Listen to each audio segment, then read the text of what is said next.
going on, everybody? Samuel Akem here, and I am back with another one. I appreciate you guys for tapping into yet another Akem'S analysis. Got some really good topics for us today. First things first, I want to talk about the 5 things scouts want to see from any FCS draft prospect on a pro day or combine. Pro day season is upon us. Combine season, I believe, is this week. So a lot of FCS players looking to get their names out there, looking to get those measurables, looking to talk to those scouts. A lot of good things happening. I want to look at some of the FCS players who made an impact in 2024. UND is opting into the House settlement. There's also some other schools who are looking to opt into the House settlement, so we'll be talking about that a little bit. Montana State has got a new defensive coordinator. They are hiring within, which is something they have done quite a bit over the years, so we're going to be looking at that. And we're also going to be talking about building a championship team in the FCS. So I'm going to be giving my 5 things that I think any FCS team needs in order to be successful. So stay tuned in for the entire video. Please make sure you guys hit the like, hit the subscribe. I don't know why the light is hitting my lips so crazy right now. It makes it, I don't know what they're looking like, but make sure you guys hit the like, make sure you guys hit the subscribe, make sure you guys leave me a comment down below, and we will get straight into it. Okay, first things first, the 5 things a scout needs to see from any FCS prospect in order for them to have a successful pro day or combine. The first thing I think any scout is looking at when you're looking at an FCS player, obviously FCS, lower level of competition, not the FBS, less scholarships previously before the House settlement, and less money, less resources, smaller schools, smaller attendance, usually smaller everything at the FCS level. The biggest thing that I see being a difference at the FCS level is the trenches, that being the offensive line and the defensive line. Usually bigger, stronger, can move a little better. Usually at the FCS level, when you're drafting in the trenches, you're projecting, so you're drafting based on potential. He's 6'5", but he's only 250. We think we can get him to 300, 310, 315, somewhere up there. So that's the biggest thing for me. But the number one thing that's always going to stand out, and this is true for FCS players or FBS players, is the film. I think as any talent evaluator, which, I don't know if I call myself a talent evaluator, but anybody looking to evaluate talent to go to the next level, I think the number one thing that they're looking at, number one on your list, is what does the film say? Because that's going to dictate whether we're even giving this guy the time of day or not. Does his film look good? Does his film not look good? Can he move well enough? Can he not move well enough? I think you determine what a player is on his film, and then the measurables, you put in the measurables to say, okay, this is what that was. Like, this is what we think we're seeing on film. The measurables are going to confirm what you think you're seeing on film. So we think this guy has great change of direction. He runs a 3.9 short shuttle. He has great change of direction. We think this guy has really good long speed, not a lot of quickness. Not the fastest 10 in his 40, but his 40 is a 4.4, 4.5. So he is a long strider, but he's not the quickest in short area. We think this guy is very strong. We can tell he's moving guys around on film. The bench press, he puts up 20 at the bench as a receiver.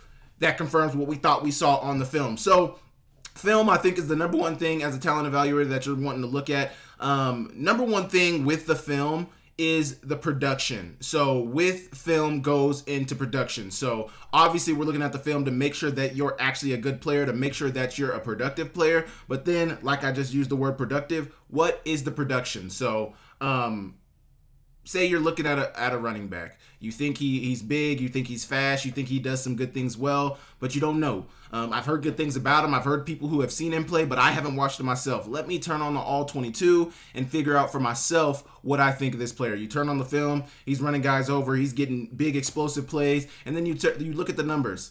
1,200 yards, 20 touchdowns in the year, a bunch of carries. I mean, that's what you want to see. As a receiver, you want to see him have a lot of receptions. As a receiver, I think you want to see over 1,000 yards. I think any position that tracks yardage, for tight end, you probably want to see 600, 700 plus receiving yards to categorize them as a very productive player, especially at the FCS level. I think at the FCS level, I mean, the biggest thing I heard in my draft process and in my time playing professional football, the scouts want to see at the FCS level particularly, when we're talking about production, I want to see you stand out on film.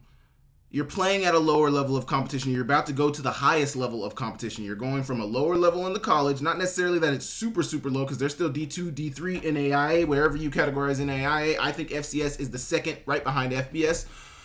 I don't think I'd get a lot of pushback from that either, but you're playing at a lower level. So what we want to see, anybody at the lower level, is we want to see A++++ production. So do you stand out on film? Are you moving guys against their will consistently? You turn on Marcus Ware's film at Montana State, he's moving guys against their will consistently. You turn on Isaiah Davis's film last year in his 2023 season, he's running over guys consistently, he's running past guys consistently, he's juking guys out consistently, he's making plays consistently. Jalen Croker, who had a really good year this year at Carolina, about 500, just under 500 receiving yards this year, like 470, 480.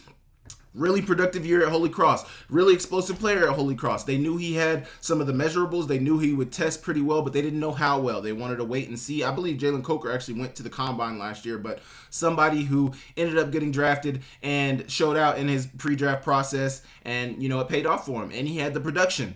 Let's take somebody who may not have, I don't even know if I can think of a player. I can think of myself, 800 receiving yards, close to 900 receiving yards in 2018, 800, close to 900 receiving yards in 2019, then close to 700.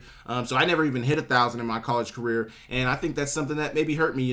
They want to see also, when we talk about production, they want to see that you're improving every year. If you have 1,000 receiving yards as a junior, then you have 800 receiving yards as a senior, that doesn't look great. That means maybe you regressed. Now obviously you want to take in injuries into account. You want to take in, what was the situation around them? Did they get new coaches? Was the team different? All of that stuff is taken into account. But I think supremely, you want to see, did they have comparable pieces the next year, and what did the production look like the next year? They want to see improvement, because at the NFL level, they want to make sure that if they draft you, if they invest a certain amount of money into you, they want to make sure that you are going to pan out. They want to make sure that you're going to be the player that they expect you to be. So a long conversation about the first point, which is film and production, but I think that is supremely important when you're looking at an FCS draft prospect, and I think you want to really see them stand out on the film. So that is number one on the 5 things scouts want to see from any FCS draft prospect. Number 2 on our list is athleticism and traits. Athleticism/traits and measurables. So, this is the combine. This is pro day. This is when those numbers are getting put on paper. This is your 40. This is your short shuttle. This is your 3-cone. This is your, routes on air. This is your bench press. This is broad jump. This is all of that stuff. I think the most important in that for me, I think, are 40 time, broad, vertical, and short shuttle. Why do I say that? 40 time. How fast are you? How fast do you get out of the block? So how fast do you accelerate? That's that 10. And what is your long speed like? That's that 10 to the 40. What does that collective 40 time look like? I think for linemen, you're more so looking at that 10-yard split. But I think for most other positions outside of maybe like the quarterback position or specialist, you're really looking at that full 40 time. What does that 40 time look like? For receivers, you want to see 4.3, 4.4, 4.5. For running backs, you want to see 4.4, 4.5. I think 4.6 would probably suffice as well. But I think for a running back, you really want to see 4.4, 4.5. For linemen, I think good is 4.7 to 5. I think most linemen are over 5, but I think if you're under 5 as a lineman, somebody who's close to 300 or over 300 pounds, I think a number like that is really good. For linebackers, I think you want 4.5, 4.6, 4.7 in that range. Safeties and defensive backs, I think you want same as receivers, 4.3, 4.4, 4.5. I think you want 4.3, 4.4, 4.5, more so 4.3, 4.4. For your corners, safeties, I think you can live with 4.4, 4.5, and maybe even a 4.6 from a safety, depending on what the production is like and all of that good stuff. But tight ends, I think 4.5, 4.6, 4.7 is going to suffice. It really matters more so too with the tight end. How do you block as well? But 40 time, how fast are you? Vertical jump, how explosive are you? Can we see your explosion on the film? Do you burst off the line? Are you explosive player? Are you jumping out the gym? Are you exploding off the line at the start of the play?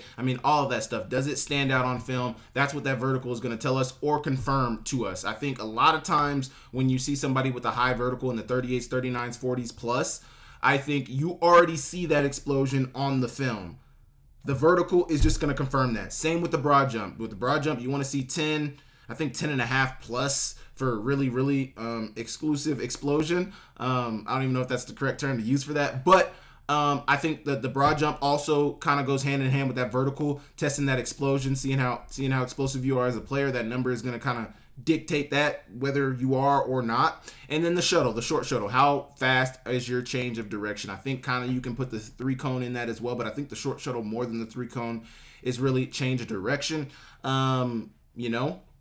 Those, athleticism and traits and measurables. The film, you're going to look at the film first. Number 2, then you're going to look at the athleticism. How athletic, how fast, how strong, how explosive is this player? That's going to judge all that. I don't think we need to put too much time on this because I think everybody kind of understands that. Number 3, performance against higher competition. Now, I had a number 3 before this. It was actually IQ and ball knowledge, but I think when you're looking at an FCS prospect, and this actually kind of goes into with the film, but it's a little different. So obviously you want to see film and production when you're looking at an FCS player. You want to see them show out. You want to see them be head and shoulders above the rest of the competition. If I'm going to be putting a lot of draft capital, depending on where I'm drafting you, that can be first, second, third. A lot of times for an FCS player, it's probably going to be third, fourth, fifth, and on. But are you making plays against upper competition? So take the Big Sky, for example. We play a lot of Pac-12 competition or Mountain West competition. So we're playing Wyoming, we're playing Washington State, we're playing Oregon, we're playing Washington. I remember in 2021 when we played Washington, they had, I'm blanking on the corner's name from Chicago. He got drafted in the second round, but then they had Trent McDuffie, who's been, I think, multiple-time All-Pro, has won a few Super Bowls, been a dog in the NFL. He's made a name for himself already, and he's still a young player. That would have been a game that really would have, if I could have had a really good game, would have catapulted my draft stock, I believe. Didn't have a great game. We still won the game, though, but offensively, we didn't have it was kind of one of those games where you kind of just manage the game, running the ball, getting first downs. We got the lead now. We're not going to put the ball in harm's way. Especially our quarterback at the time was the type of guy who wasn't really going to put the ball in harm's way, but he wasn't going to hurt you either. Either way, the point is, games like that really stand out for scouts looking at drafting FCS players. So like Dylan Labby, I am of the belief that Dylan Labby in his game against, I believe it was Iowa State last year at New Hampshire, balled out. I think he had 200. No, it might have been Central Michigan. I think it was Central Michigan.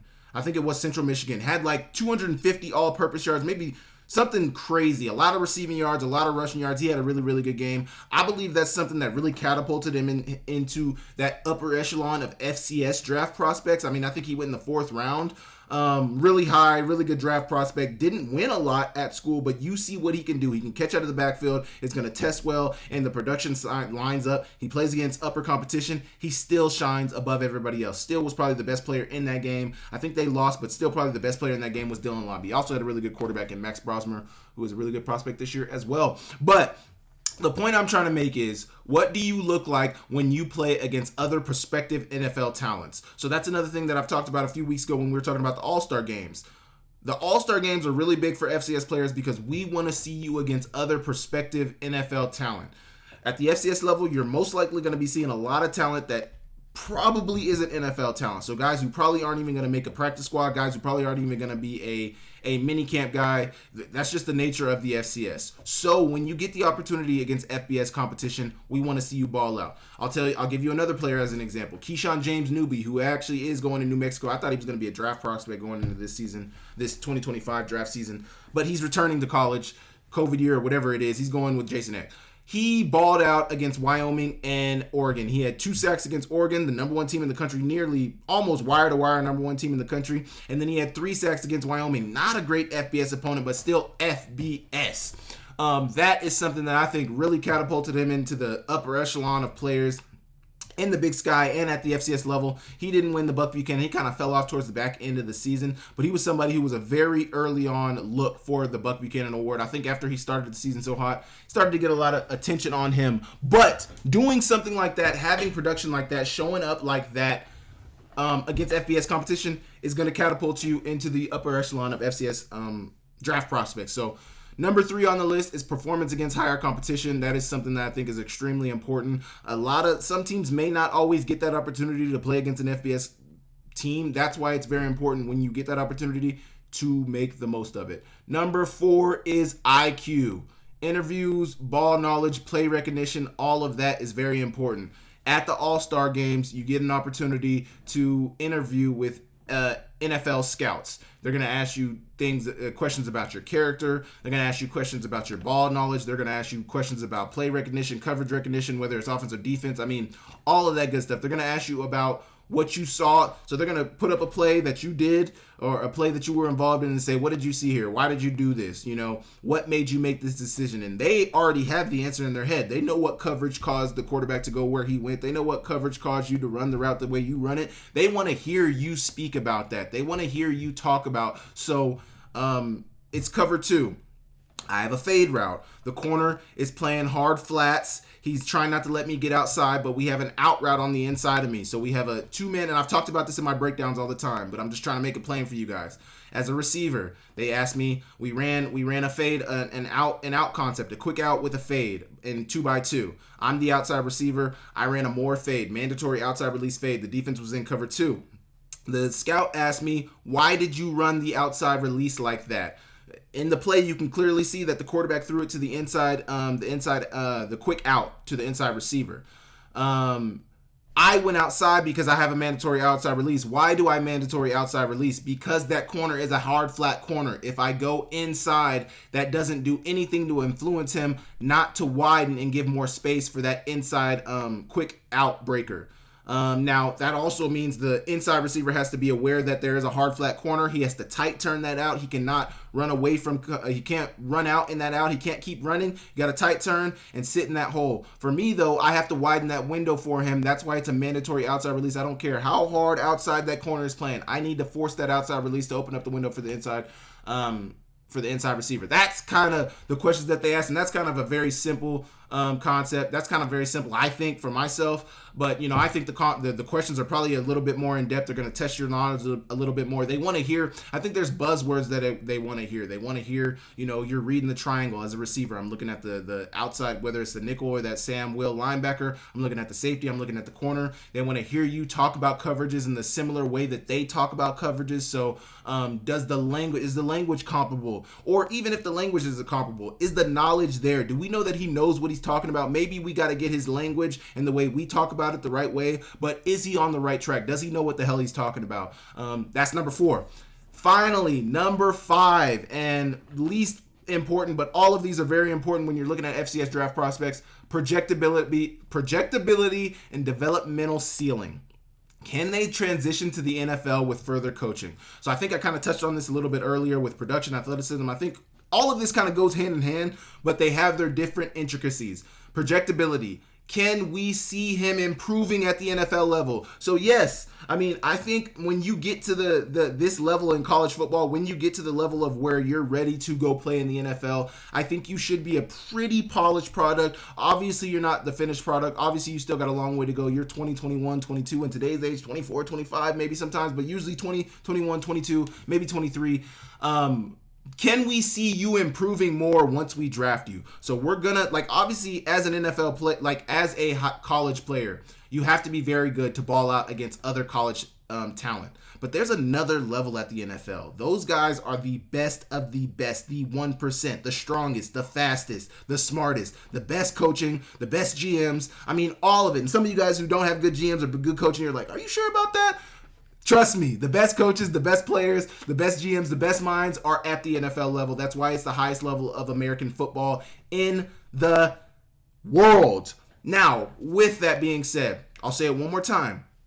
Can we project you to be a good or great player at the next level? You are a good, great player in college. If you're going to the NFL, you're most likely a great player in college. Can we project you to be even better at the NFL level? So, you're smart right now. Can we improve on your football knowledge? You're productive right now. Can you be more productive? You're strong right now. Can you be stronger? You make plays. Can you make more plays? I mean, that's why I was talking about with production. They want to make sure that your production has not tapered off. You had 1,200 yards. You had 1,200 receiving yards in 2023. 2024, you had 800 receiving yards.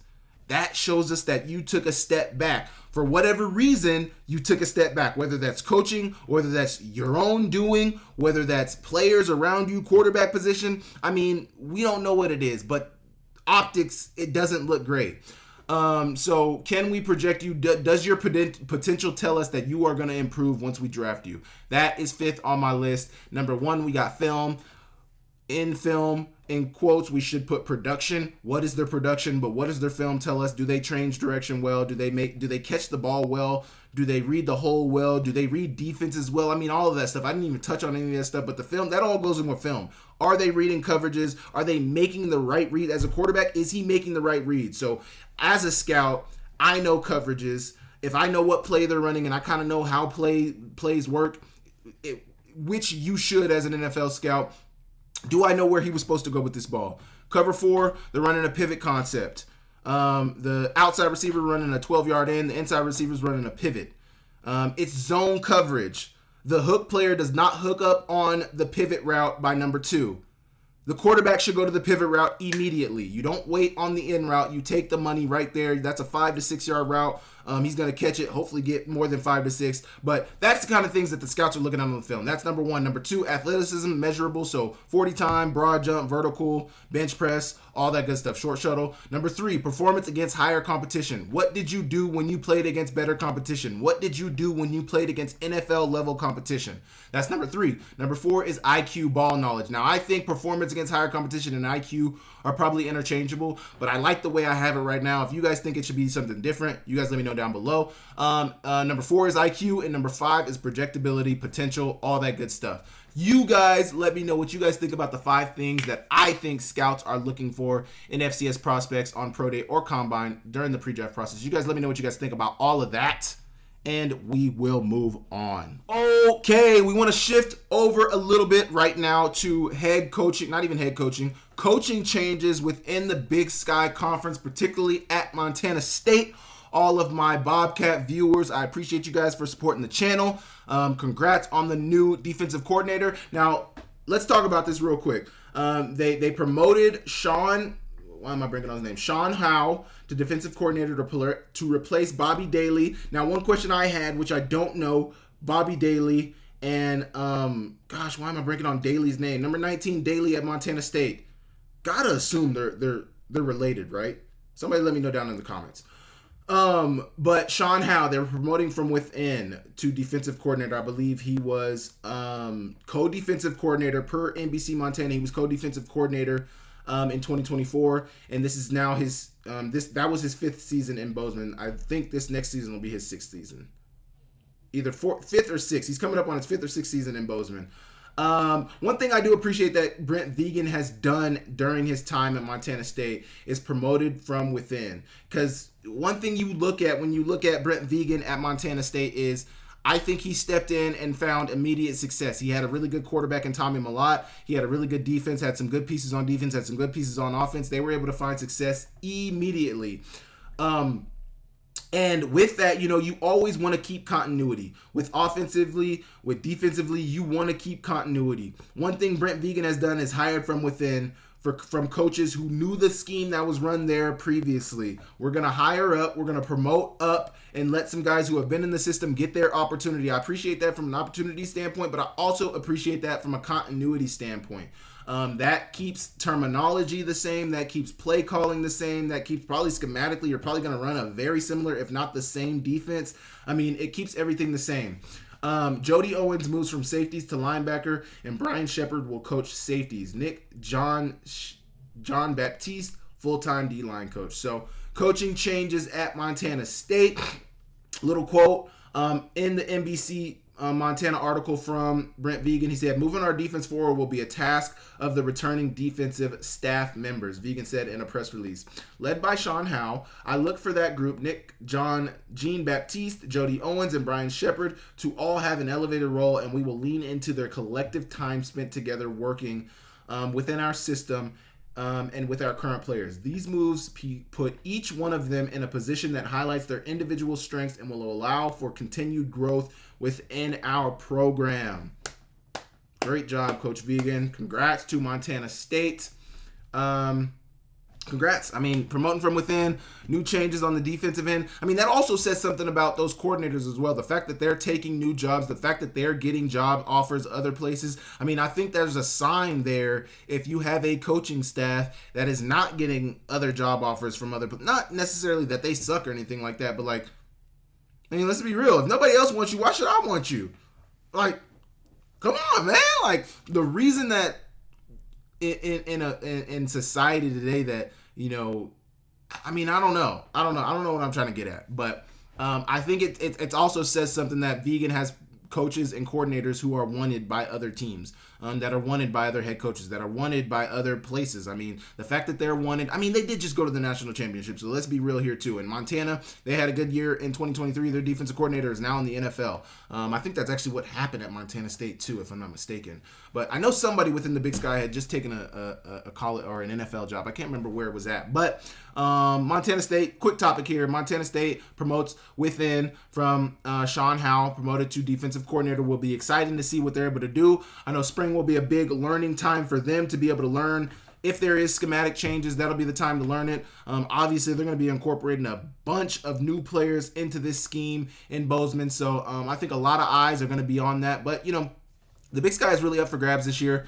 Whoever wants it is game to go get it. I think that the favorite in the conference should be Sac State, but we will obviously see as the time goes on. You guys let me know what you guys think about the new defensive coordinator. Do you think he's going to be a smash hit? Do you guys think Montana State is back in the Natty in 2025? Or do you guys have some reservations about the new hire? You guys let me know down below, and I will move on. Okay. Feels like every week we are talking about the House settlement. Exciting times in college football. Got a few months until this thing is signed into rule. I think April is the timeline that they're going to look at signing this into rule. UND will not opt into the House settlement in the first year, per Sam Herder.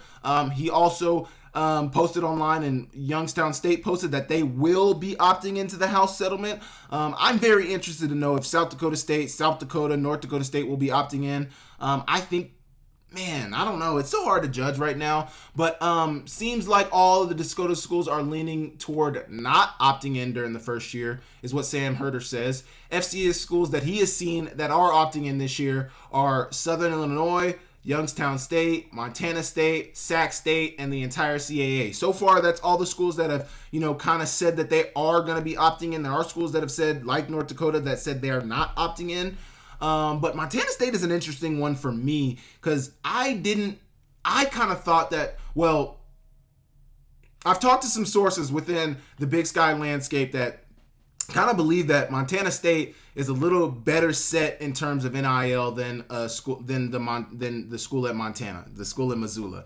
I've talked to people who believe that. I kind of don't necessarily disagree with that based on the year that Montana State has had and kind of the trajectory that they have been on. I think they get a ton of fan support. Not that Montana doesn't. Montana has tremendous fan support, top fan support in the nation, let's be real. But in terms of donations, NIL, their collective, I think it seems like, you know, Montana State is doing better on that trend than Montana is. So it's not really a surprise to me that they would be opting in. I think Youngstown State and Southern Illinois is more of a surprise for me. Sac State, not so much a surprise given what they've been doing this offseason. The entire CAA, I don't know. At first when I saw that, I thought about Villanova and some of those schools, but then you think about it, those schools don't play basketball in the CAA. They play in the Big East. So when you think about the CAA, it must be a football move. It must be a competitive move in terms of recruiting. It must be because that's the biggest thing with this whole thing is we are now getting a competitive advantage by opting in. Still not sure if Montana will be opting in. The Ivy League is not going to be opting in. So we're starting to kind of see what the landscape is going to look like. Ivy League not opting in. Playoffs in 2025, you got to crawl before you can walk. Some of these schools are going to be opting in. And I think the biggest thing, you go back to what Kent Haslam said. He doesn't think opting in first is the best choice because he thinks waiting and watching to see what other schools do and how it works out for other schools is the better option. Now, my question is, does that change if that other school opting in is Montana State? I get what Ken Haslam is saying. We don't want to opt in. We want to wait. We want to see what everybody else is doing. We want to see how it works out. But you have a team within the same state as you that is going to be opting in. If Montana State opts into the House settlement, does Montana have to opt in? The way I think about it is the same way I think about conference realignment. If Montana leaves the Big Sky, Montana State is going with them. That is a guarantee. They are not going to leave the conference without each other. They have a 300-pound trophy that they play for, and it matters. It matters in the state of Montana. There's no professional football. There's no even any other D1 colleges in Montana. Montana State, Montana are going to be locked in together for the rest of their lives. I hope. But the biggest question is, does Kent Haslam sit in his office and see that Montana State is opting in and be like, well, damn, I'll be damned if I get left behind. I'll be damned if I'm not right there with them. I mean, as an AD, you talk about a competitive advantage, which I 100% get. And I also get Kent Haslam's point about, I think we all should do it together or nobody does it. That's all good and dandy, but that's not how the world works. If I see at Sac State or Montana State that we have the funds to be able to revenue share and we have the ability to be able to get this competitive advantage, I don't care what everybody else does. We at Montana State and Bozeman, we at Sac State in Sacramento, California, we are going to be opting in. I'm very curious to see what Kent Haslam does based on what Montana State is doing. Because I mean, hey, I'm gonna bring the topic all back and make it plain for you guys. I am a recruit. I am in the middle. I am Switzerland. I am growing up in Butte.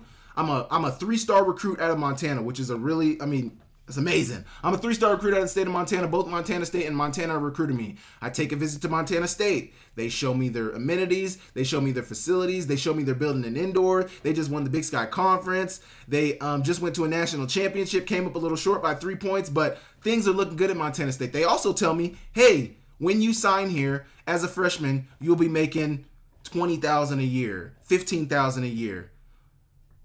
Cool. Thanks, Coach. I have a visit at Montana next week. I will get back to you in 2 weeks after I've taken my Montana visit. I go to Montana. They went to the Natty in 2023. They have some good pieces. They got good coaches. They got the history. They got the fan base. They take me to a game. I think the game is amazing. We start talking logistics. Hey, man, we're not opting into the house settlement. You won't be making any money here next year. The best thing we can do for you is we can get you a deal with a car dealership out here. We can get you a car. As a recruit now, I'm one of the highest rated recruits in the state of Montana. I'm getting recruited by 2 of the top schools in the state of Montana. One is offering me money, one is not. Where is that college kid? Where is that high school kid going to go? It's not a hard decision. So with this, Montana State is playing chess, not checkers. They probably heard what Kent Haslam said. Leon, the AD at Montana State, probably heard what Kent Haslam said. He's probably like, noted.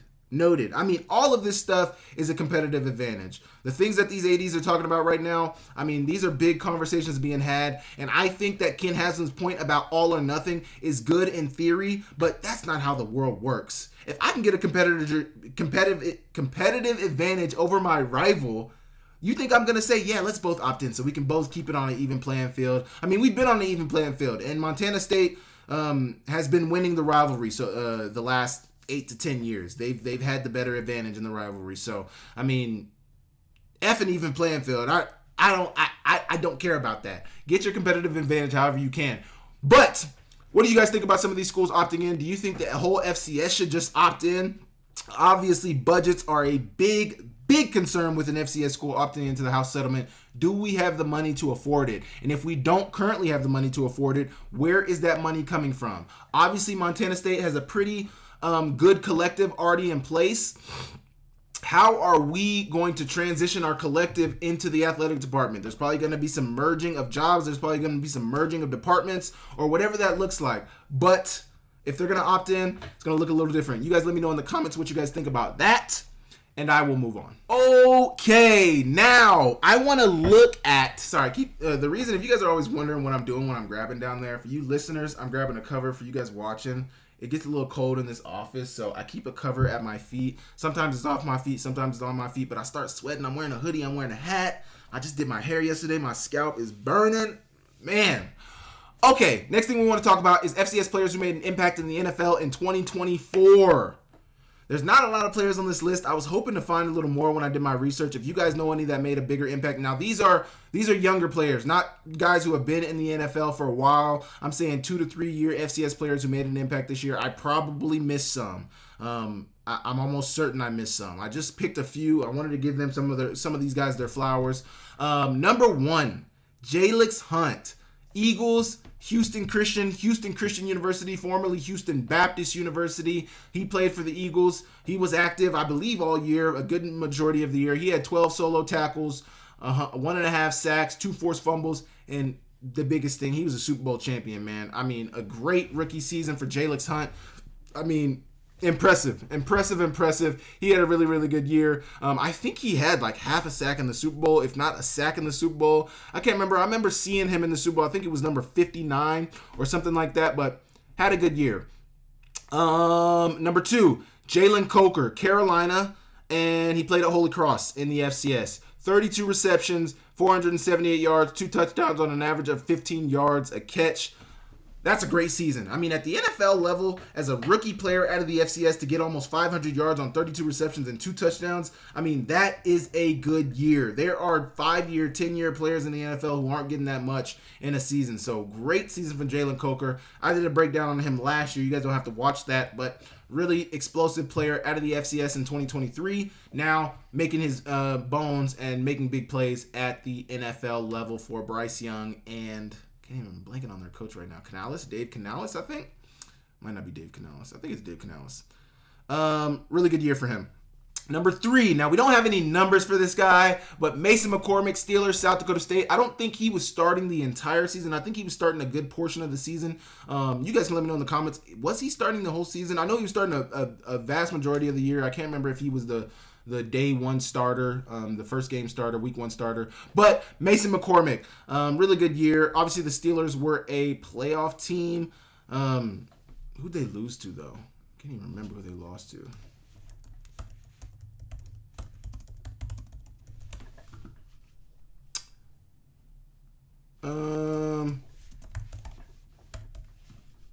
Oh, they lost to the Bills.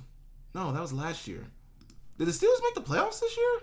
They did, right? Yeah, they lost to the Ravens. I don't know why I was blanking on that, man. Steelers lost to the Ravens. They were a playoff team this year. They did not win the division. The Ravens won the division, if I'm not mistaken. Either way, Steelers, good squad. Mason McCormick is on that squad. He had a good year this year. Being a starter on an NFL squad, being an FCS player, I think is an accomplishment enough. But obviously, you want to see production. You want to see them make plays. Mason McCormick. Number 4, this is not a first-year guy. This is not a second-year guy even. I think this is a third-year player. Might be going into his 4th year. Braxton Jones. I think he is going into his 4th year. I think he was my year. Braxton Jones out of Southern Utah playing for the Chicago Bears. He is a left tackle for the Chicago Bears. And let's go back to my discussion about 5 things scouts need to see from any FCS draft prospect at their pro day or combine. Braxton Jones was one of those players who was a big guy at the tackle position, showed production at Southern Utah on his film. His film obviously showed enough to where you were willing to give him a shot. I think he was actually a UDFA, but ended up making waves at Chicago. Obviously, Chicago's not a great team, but they are an NFL squad, so it's the 1%, the best of the best. Braxton Jones, I think this was his 2nd year, I think, as a starter for the Bears. I think he was in and out of the lineup with injuries, but another player who has just shined coming out of the FCS level. Really good to see. Great sight to see. Number 5 on this list, last on our list, we have more players. Trevor Penning is somebody I didn't put on here. Spencer Brown, older player in the FCS, another player I didn't put on here. Number 5, Winston Reed from the Browns in Weber State. 15 solo tackles, half a sack in 2024. He was not a starter. He was a backup, but I saw him all over the place. I kept seeing his name. In the preseason, I was seeing his name. During the season, I was seeing his name. He had a fumble recovery against, I can't even remember who. It might have been the Steelers. He had a fumble recovery. I think it was. Myles Garrett got a strip sack, and Winston Reed came and recovered it. But a player who didn't have a huge impact in 2024, but made an impact on an NFL squad. And, I mean, is an FCS guy, Big Sky guy. Really good to see. I didn't know much about Winston Reed when he was at Weber State. I mean, obviously, I knew he was an all-conference guy, was a good player, but I didn't know that he was what he was at the Browns this year. I mean, obviously a backup, but still a good player that made plays and did things the right way. You guys let me know about these FCS players who made an impact in 2024. Obviously, a short list. You guys let me know what you guys thought about some of these guys' seasons. Are you guys fans of any of these teams? Probably some Bears fans out there. I'm trying to think about teams that Montana people usually root for. I think Browns, Booby out there rooting for the Browns, Bears. But yeah, you guys let me know in the comments, and I will move on. Okay. What does it take to build a championship team at the FCS level? 5 things that any FCS team needs in order to build an FCS team, in order to build a championship level team. What do they need? What do they need? I'm noticing now that I messed up my list, so I'm trying to fix it. We're not going to fix it. Either way, 1 is the head coach position. You are not going to win a championship without a head coach, a comparable head coach. Now, the situation where you don't need to have a head coach is, say you had a head coach who was there for 25 years.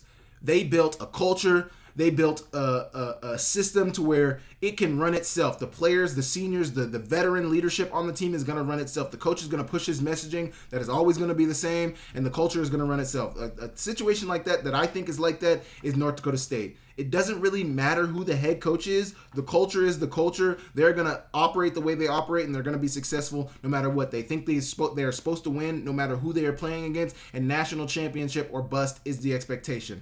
That is the culture.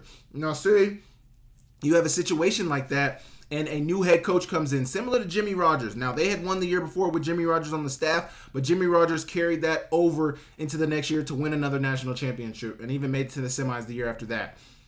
Not to say Jimmy Rogers isn't a great head coach, because it takes something to be able to win the next year, but I think he was in a situation where he didn't have to do much in order to build the culture or establish his ways. I think Washington State is going to be a very good test for him because he's in a new situation. There's not an established culture there. The culture, honestly, there is shit already. So he's going to have to build it from the ground up and make it what it is. And hopefully if they're a Pac-12 championship team or a college football playoff team, that is because of things that he instituted there. That's because of his message that he's pushing. That's because it's players that he recruited, all of that good stuff. A head coach, okay, what I was going to say right there with that point is a situation like Jimmy Rogers where a coach has been there for 20 plus years, he leaves, you already got a culture in place, you guys win a national championship.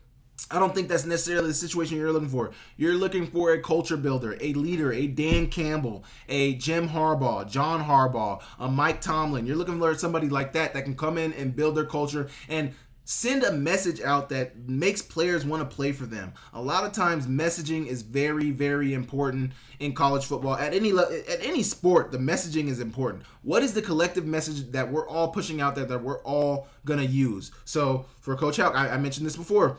Gosh, I keep walking the wrong side of my mouth. This freaking screen is flipped. For Coach Howe, his messaging is, we have 4 goals, our 4 pillars every year.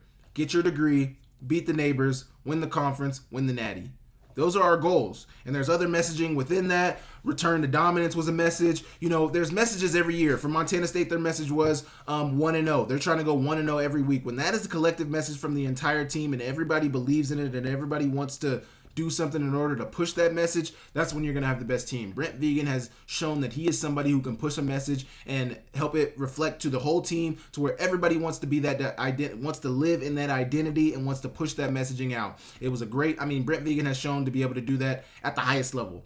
Head coach, number 1 on this list. You got to have a head coach. If you don't have a head coach, you're dead in the water. You're grass. Number 2, quarterback. There is not going to be a team at the FCS level. There is no team in the FCS who will win a championship without having a competent QB. It just won't happen. That is my belief. Now, if you guys disagree with that, that is fine. But I don't think we will see a team at the FCS level win a national championship without a competent quarterback. Tommy Mellott, very competent. Clifton McDowell last year, very competent. Cam Miller, super competent. I mean, Mark Gronowski, super competent. I'm trying to think about the previous teams that won. Freaking Carson Wentz, competent. Easton Stick, competent. I mean, these guys are guys who can make throws, who can use their legs, who can read a defense. I mean, they're making the right plays at the right time. You cannot have a, excuse my language, dog shit quarterback and win a national championship at the FCS level. I just don't think it's going to happen. I don't think it's going to happen at any level of football, but at the FCS level, I think the quarterback position is so important because you're not getting those 3-star, 4-star, 5-star guys. You're not getting the guys with the super strong arm. You're not getting the guy who runs a 4.3 but also can throw it 60 yards. You're not getting the Joe Miltons. Like, you're not getting those guys at the FCS level. So the guys that you get are going to have to be smarter players. They're going to have to be able to read the defense. They're going to have to maybe be able to check you into the right protection. They're going to need to be able to make throws at the right time. I mean, all of that. The quarterback position is extremely important at any level of football, but for me, I think it's particularly important at the FCS level because I think a quarterback has to make up for so much. I mean, if you think about Montana and even Tommy Mellott this year with Montana State, think about how much quarterbacks with their legs and those quarterbacks made up for when the offensive line maybe wasn't blocking, when maybe a play broke down, when maybe they needed to use their legs to scramble to get a first down. I mean, quarterbacks make up. Cam Miller with his legs. I mean, quarterbacks make up for so much at the FCS level. You are not going to be able to be successful without a comparable one. So quarterback position is number 2 on the list of 5 things a team needs to win a national championship at the FCS level. Number 3, and honestly, this for me, I mean, this list is, every point on this list is very important. This number 3 is probably the most important to me. Now, quarterback and head coach are more important than this, but this is extremely important to me. Trenches, offensive line and defensive line. I mean, look at Montana State.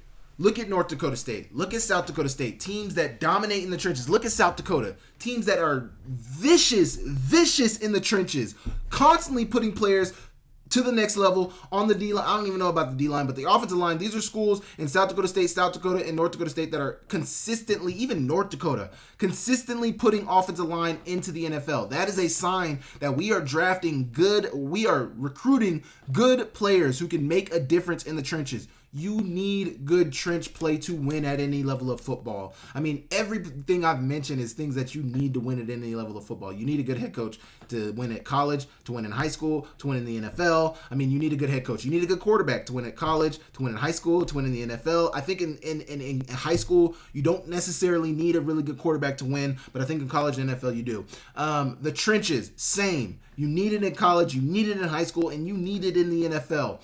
I mean, a good offensive line makes up for so much in college football. If we can run the ball and get 4 or 5 a pop, I mean, that's what makes Montana State who they are. They are going to get 4 to 5 yards every run. Teams that can stop that are teams that beat them, a la North Dakota State, the only team to beat them in 2024. I mean, if you can stop the run, you put a offense in a very difficult position. If we can stop the run with our D-line, if we can stop, I mean, look at this. We just watched a Super Bowl with the Chiefs and Eagles to where they rushed for the entire game. They did not blitz an extra guy the entire game. They rushed for the entire game. Do you understand how crazy that is? To have the ability to do that, that gives you so much flexibility and freedom on the back end of your defense to be able to run any coverage you want. You can drop 7. All the zones are basically covered. You're in cover 4. You're only rushing 4. We got 4 deep defenders covering the 4 quarters, and then we got 3 underneath covering hooks and curl flats. I mean, there's minimal holes in a defense like that, and that is all because they could get pressure with 4. So the trenches is extremely important. I wish I could put it ahead of a quarterback or a head coach, but I can't. Honestly, if I could tweak this list at all, quarterback would go number 1, head coach would go down to number 3. I would put the trenches at number 2, but I think the quarterback is the number 1 most important position. Head coach, I think, also is number 1 most important. So I really like where my list is at, so we're going to move on. Number 4 is the scheme. Good offensive and good defensive scheme. You can't, I mean, I think at the FCS level, as the level of difficulty gets higher, the level of difficulty in the scheme gets higher as well. So in high school, you're running basic palms coverage, basic man. You're probably not even running a ton of man in high school. I don't know a ton of high school teams that run a ton of man, but I know in high school you're running quarters. You're probably running cover 2, and you're probably sprinkling a little man in there. But quarters, I see a lot of basic quarters at the high school level, keeping everything in front of us. Cover 3, cover 4, palms coverage, whatever you want to call it. Those are some of the coverages I see at the high school level. At the high school level. In the college level, you're going to incorporate a little more blitzes in there, a little more games from the defensive line is getting in there. Safety blitz, a safety coming down, they're getting replaced by that other backside safety, whatever. Your corner blitzes are coming in. You probably have some quarter blitzes at the high school level too, but corner blitzes at the college level are getting incorporated in. More blitzes, more coverage schemes. Cover 6, you're probably not running cover 6 in high school. Cover 6 is a mainstay at the college level and at the NFL level, so you're definitely putting that in. I mean, the coverages, it's just going to get harder and harder at every level. So I think having good scheme defensively and offensively is very, very important, particularly on the offensive end. Being able to get creative offensively and find ways to get I think And I think about it a lot with the West Coast offense these days, but I think the most successful offenses at all levels of football these days are not necessarily teams that, hey, we're a running offense. Hey, we're a passing offense. I think they're the teams that say, this is what we do well, and this is what we're going to do to get our players the ball. So like the Eagles, for example, Saquon Barkley happened to be the best running back in the NFL this year. They were able to run the ball down teams' throats because they have the best offensive line in football and they have the best running back in football. And they have a really, really good quarterback. I mean, that's what your scheme should be around. Your scheme should be around Saquon Barkley. Don't build your scheme around what your scheme is. Build your scheme around what your players can do for you. So for a Montana, for example, like Tommy Millott, take Tommy Millott, Montana State. That offense evolves around him. Tommy Millott is going to be involved in the run game. Tommy Millott is, obviously he's the quarterback. He's going to be involved in the pass game. But read options are going to be a heavy piece of our offense. RPOs with a run option, triple option plays are going to be a heavy piece of our offense because he is such a threat on the ground. We cannot take that out of our offense. He has to use that in order to influence defenses and put them in a disadvantage. I don't even know what I'm trying to say. A less advantageous situation for them.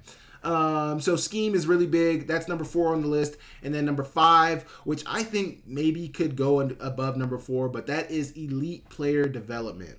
At the FCS level, you get more players who have great potential, but have not realized it yet. Being able to develop talent from potential to production, I really like that term. I didn't even think about that, but being able to develop talent from potential to production is extremely important at the FCS level. So I mentioned this earlier when we were talking about the 5 things scouts need to see. The number 5 was projectability. At the FCS level, when you're recruiting players, when you're building a championship squad, development is big. Development is big at high school level, development is big at college, and development is big at the NFL level. Being able to develop players from who they are now to who you see them to be is big. That goes in hand with the strength and conditioning staff. That goes hand in hand with your nutrition staff. That goes hand in hand with everybody. Being able to develop players is huge. Like I mentioned, let's take the offensive lineman position once again. We have this raw talent at offensive line. We see him as a tackle. He's 250 now. He moves guys at the high school level. He played at a small 6A in Oklahoma. He played at a small 2A school in Oklahoma, moving guys. We think he could be a really good player. None of the FBS schools or Power 5 schools are coming after him, not because his film isn't productive, but because he's only 250 pounds. We need him to be at the FBS level. We need him to be a little bit more ready. Well, hey, he's a 3-star. At the FCS level, we love him. We project him to be a 315-pound starting offensive line, All-American, potential draft pick. That is what it's going to take. Can you develop him from being a 250 3-star recruit into being a 315-pound UDFA 7th-round draft pick coming out of your school in 3 to 4 years?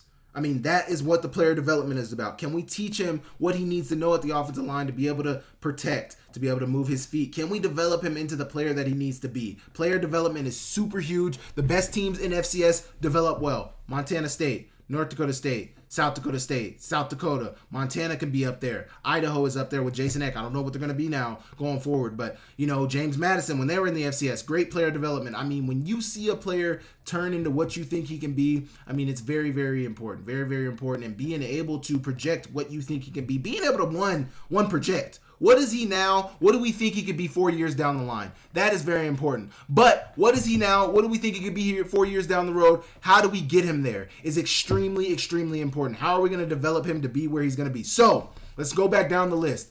Building a championship team at the FCS level, you got to have a head coach. If you don't have a head coach, you're grass. Got to have a quarterback. Number 2, you have to have a quarterback. Tommy Millott, Cam Miller, Mark Gronowski, just to name a few. There's more. Eric Barrier was a very good quarterback at the FCS level. His team won a ton. I mean, I can go down the line. Vernon Adams, you guys name it. You guys can leave some in the comments too. Great quarterbacks at the FCS level have led teams to national championships. Number 3 on the list is the trenches. The trenches. Offensive line, defensive line. This is critical to building a championship team at the FCS level. You must have good O-line and D-line play. You are grass if you don't have it. Number 4, scheme. What kind of plays are you drawing up? Who's drawing up your scheme? I think scheme, honestly, is probably 5 now that I'm looking at it. I would put player development at 4. I would put scheme at 5. But Player development at 4. How are you developing players? How are you projecting them into the next 3 to 4 years? And how are you getting them there? And then scheme. What is your scheme like offensively? What is your scheme like defensively? One more thing I want to mention about scheme. Does your scheme fit? I think I actually already mentioned this, but does your scheme fit the players that you have? So if we have 4 tight ends on our roster, we only have 6-7 receivers that can play on the roster. Should we be a air raid offense? Probably not. Should we be a running team? Probably. We have a really good offensive line, but our receivers aren't the greatest. Should we be an air raid offense? We don't have a good quarterback. We have a really good running back. Should we be an air raid offense? Probably not. If you have a really good running back, a really good offensive line, you should run the ball. Your scheme should fit that. So that's my thing. I know offensive coordinators as they come up in the business. Obviously, I'm not a coach. I'm not a coordinator, defensive or offensive. As they come up in the business, they're developing what their scheme is going to be. They're developing how they're going to be as a play caller. They're developing all of that stuff. But I think you should have your basic scheme of how you like to do things, but you need to be able to shape that for the players that are going to be in that scheme. If the scheme isn't fitting of the players that you have in the scheme needs to change, because ultimately they're not going to look at the players when the scheme don't work. They're going to look at the coach and say the offensive coordinator isn't doing his job. We got to fire him. That's the first line of defense. So, I mean, those are my 5 things: head coach, quarterback, trenches, scheme, and elite player development. You guys let me know what you guys think about that down below, and we will move on. Okay, I want to thank you guys so much for tapping into the channel this week. I appreciate you guys for showing me love. I appreciate you guys for continuing to support the channel. Draft season is here. Combine season is here. Pro day season is here. These guys are trying to put their names on the map. These guys are trying to get to the NFL. They're trying to get to the next level. So they're doing everything they got to do in this time to make their name known and to show people that their game is certified, NFL certified. We will find out very soon how many guys' games are NFL certified. And we'll see. But it's an exciting time. Been busy, graduate school. Let me be fair with you guys. I know looking to drop some player breakdowns. I've only dropped 1 player breakdown, and I believe it was an FBS player. It was Tetero McMillan. Trying to do some FCS breakdowns. I got some that I'm going to be doing. Graduate school has been a beast currently. I finish in March. I was supposed to finish in June. I will be finishing in March. So please hang in there with me.